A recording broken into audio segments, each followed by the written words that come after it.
നീ ആ വിശ്വാസം തെറ്റിക്കുന്നത് പോലെ നടന്നെന്നാ എനിക്ക് തോന്നുന്നേ. നീ വെറുതെ സെന്റി അടിക്കാതെ കാര്യം എന്താണെന്ന് പറ. നീ പറഞ്ഞിട്ടാണോ മറിയ മഹിമയെ കൊല്ലാൻ ശ്രമിച്ചത്?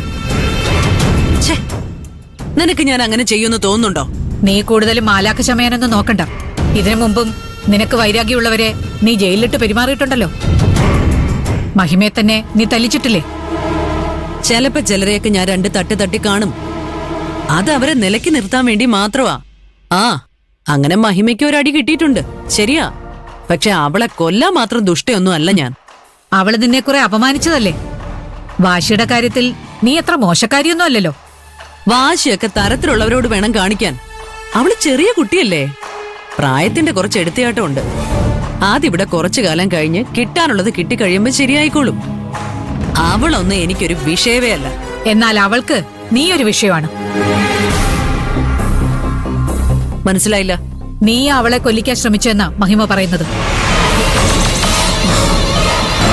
മറിയ ഏത് സമയവും നിന്റെ കൂടെയാണല്ലോ നടക്കാറ്. അതുകൊണ്ട് അവള് പറയുന്ന കഥകളിൽ സത്യമുണ്ടെന്ന് വിശ്വസിക്കുന്നവരും ഉണ്ടാവും. അവളുടെ ഭർത്താവ് വക്കീല, അയാള് വൈകാത്ത മജിസ്ട്രേറ്റും ആകും.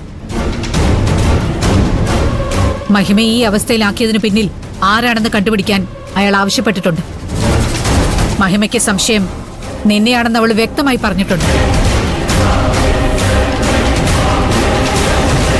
പിന്നെ നീ അവളോട് പെരുമാറിയ രീതി വെച്ച് നോക്കുമ്പോ അവളങ്ങനെ സംശയിക്കുന്നതിനെ കുറ്റം പറയാനും പറ്റില്ലല്ലോ. നീ അങ്ങനെ ഒരു ബിൽഡപ്പ് ആണല്ലോ അവളുടെ മുന്നിൽ ഉണ്ടാക്കി വെച്ചിരിക്കുന്നത്. ആ കൊച്ച് പേടിച്ചിട്ടുണ്ടാവും.